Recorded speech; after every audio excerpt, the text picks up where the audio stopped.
Hi friends, Dave Dreyer here, and I'd like to talk to you today a little bit about creating worship aids. You know, someone asked me, he says, you create worship aids for everything that you do in your parish, for every service, every liturgy, and I said, yeah, because that way I can have access to lots more music than just what's in one hymnal.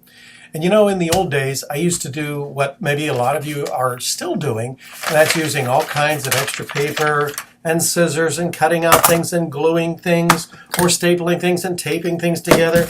And pretty soon you end up with like, what is going on here? But there's another way you can do this, and it's a lot easier by using some software. You can create simple little 2-page worship aids that will have music and prayers in it. Or you can actually graduate to something on steroids like I do, and I print a monthly worship booklet that has all the music and prayers and mass parts in it. And it's really easy to do. There's a little bit of a learning curve, but let me show you in the next 15 minutes just some of the possibilities of what you can do.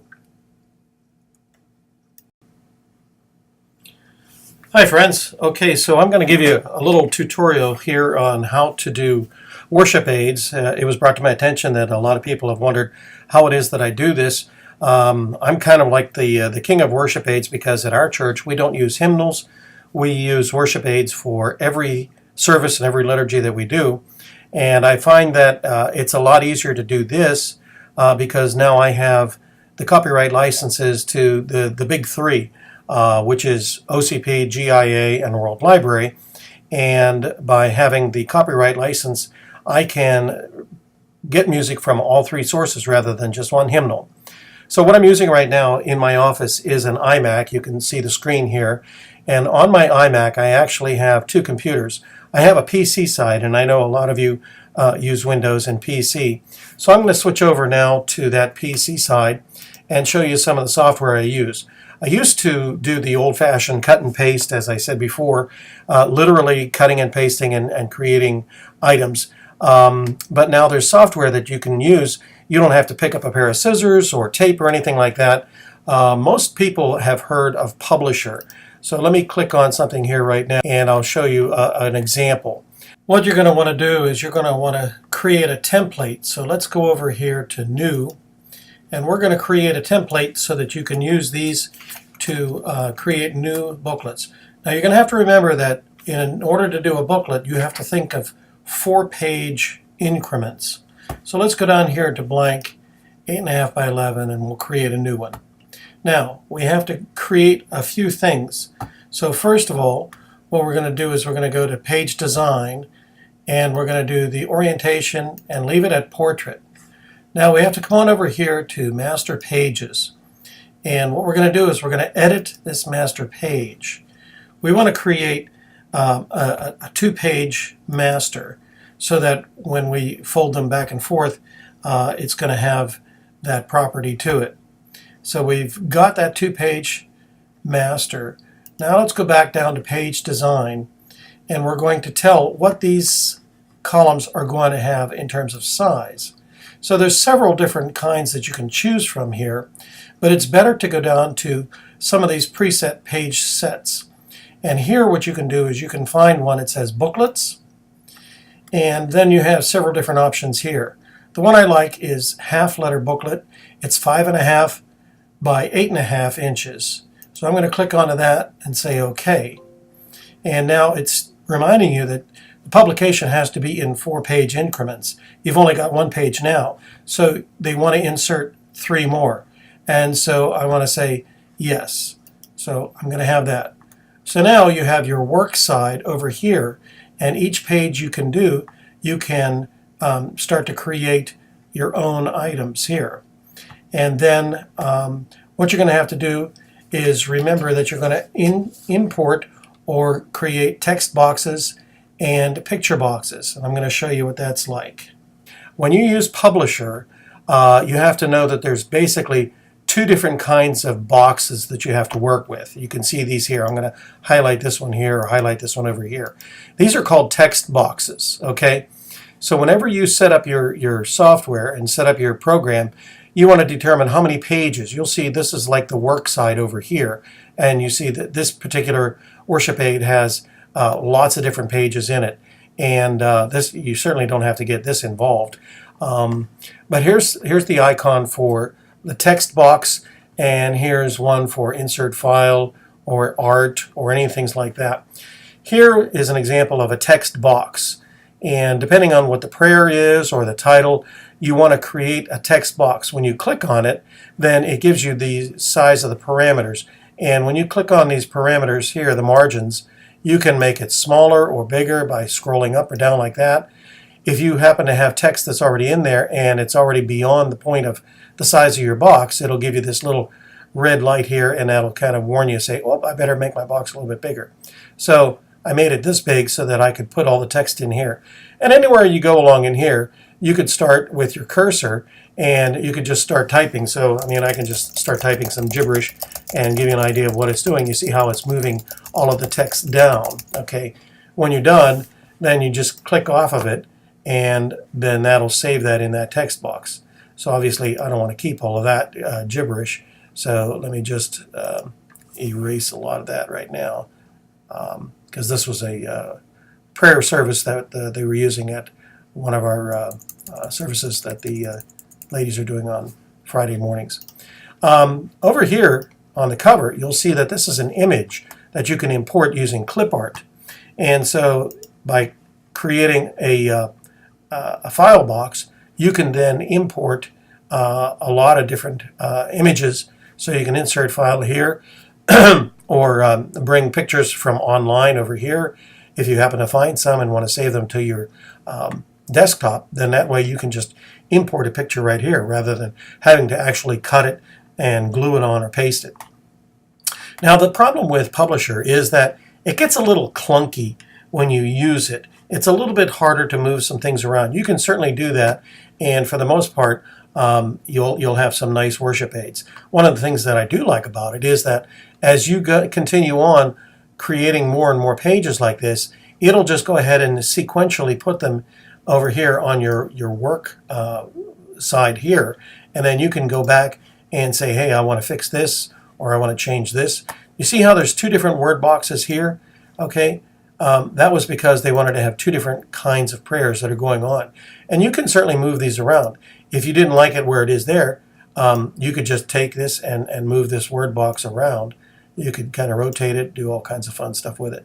And then when you go to print, coming up here to File, Print, you can then go over here, and depending on what you have in terms of your printing capabilities, you can print this as a booklet. Now I happen to have a printer that does the printing of the document and folds it and staples it. And there's a couple of ways you have to do that. First of all, you have to tell it what you want to do. So you want to go to the printer that you're choosing, and then you want to use the printer properties. Okay, so this is actually what my printer looks like. I have a nice big bulk printer. And over here it does the duplexing and the stapling. It's a normal print job. You want to tell it what size paper it is. Now I'm going to be creating a booklet. And to do the booklet, you want to flip it on the short side or the long side, depending on which way the booklet goes. When you create a booklet, you have to tell it a little bit more about what you want it to do. This one happens to have multi-pages, so I want to have the booklet fold and staple. I also want to be able to impose the limitations of the app itself onto the printer. So I have this little box over here that you have to do, and you have to click onto that to give it some adjustments. So here it's either imposed by driver, which would be the driver of the printer, or impose it by the app, which is the app publisher that I'm doing. So that's why I wanted to do that. And then you're just going to go ahead and click OK, OK, OK, and then it's going to print, and then it'll print a booklet. That's using Publisher. What I do now is actually I use a different software, and I'm going to click out of this and show you. Adobe Suite, they have a wonderful, wonderful suite that you can get all different kinds of software from. I use a software called Adobe InDesign, and it's like working with Publisher on steroids, really. It is so much easier to use, but it uses some of the same concepts. So, for example, you have Word text boxes here or image boxes here, and to create that, I'm going to go to a simple one here. Say, for example, I wanted to, I'm just going to move this over here. I wanted to create a little text in here.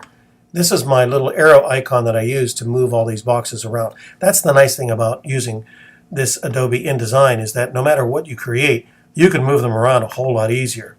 The T is for text, so I'm just going to click onto that, and I'm going to come on over here, and I'm just going to create a little text box, and the icon automatically goes in here.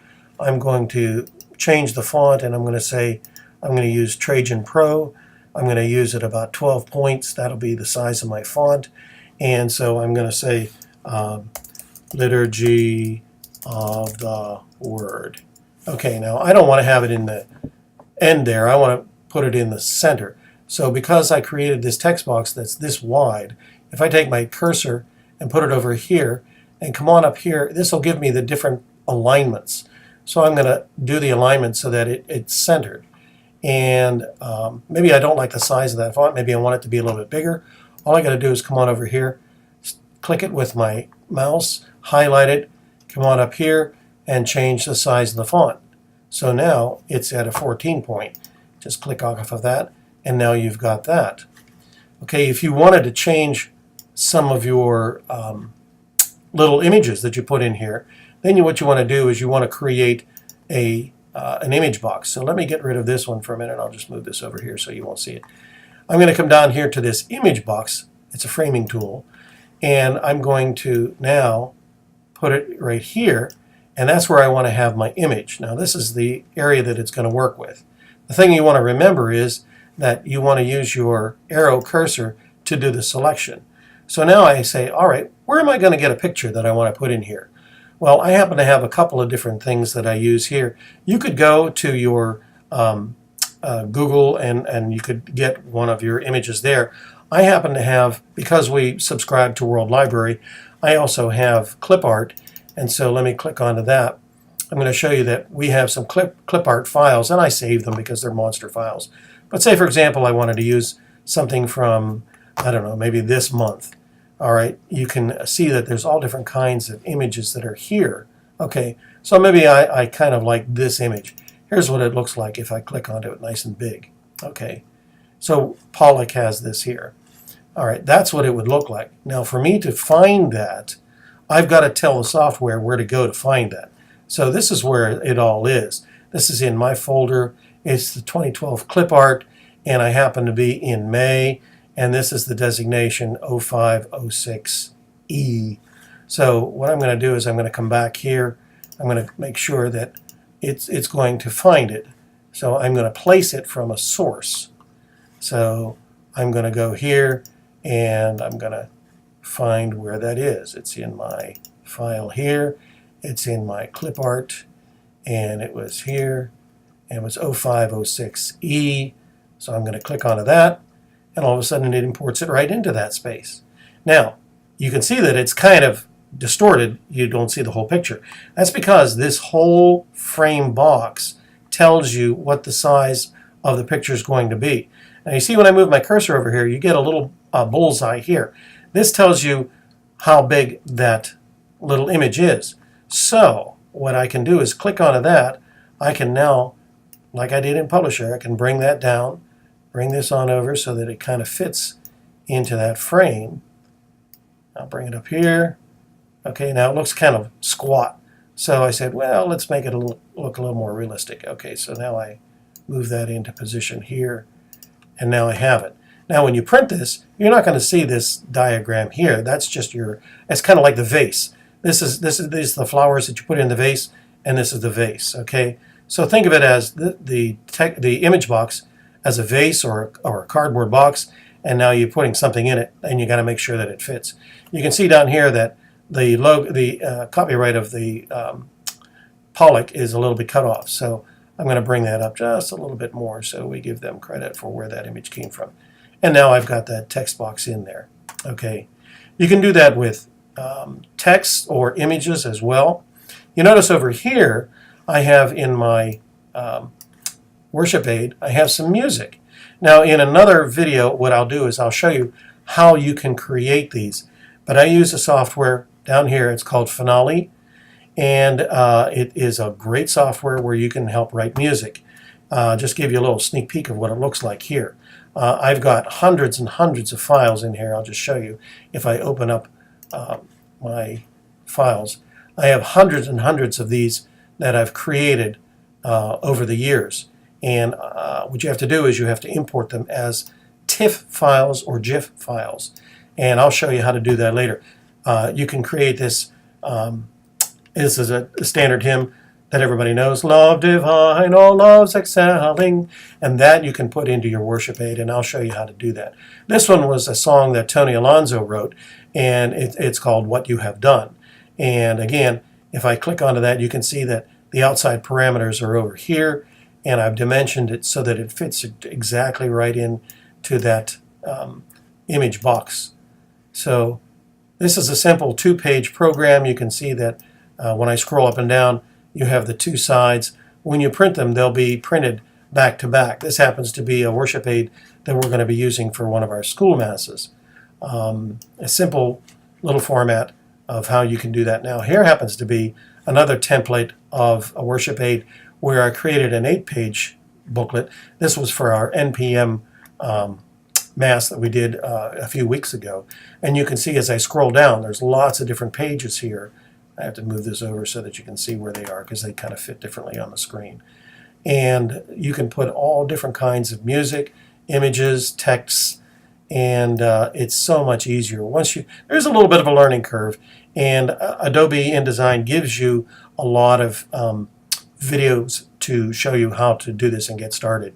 I've just been running with it for a few years, so I know this can look very overwhelming, but this is just giving you an idea of what you can do. The other thing I wanted to show you is that when you have music like this, the one thing that's very, very important is that you have the copyright license. And I know this is something that is going to help you tremendously. There is a copyright license called onelicense.net. Okay, and what they've done is they have merged the copyright licenses of several different publishers all into one. And get a copyright license to onelicense.net so that you can have access to so many different forms of music from OCP, GIA, World Library, and dozens more. When you purchase this license, you have the ability to then, and I'll move down here, see that you can download PDFs or TIFFs and GIF files of all the different kinds of music that you want, and you can put them into the software that you're using to create this worship aid. And when you do this, you also have to report. And the reporting process is very, very easy. I do it once a month, and I report all the different songs that I use. And so the publishers, or so the composers get credit. Here's where you can see a lot of the different select publishers that One License uses. So whether it's choral or hymns or psalms, and you can go to GIA, I'll show you here, GIA Publications, and you can click onto this One License and you can sign up for that. But you can also get it through the other publishers too. So I hope this gives you a real fast thumbnail sketch of how you can create worship aids. And if you want more detailed instructions, I can certainly contact you individually, and we could set up a tutorial on how to do that. So I look forward to hearing your comments, and we'll talk to you soon.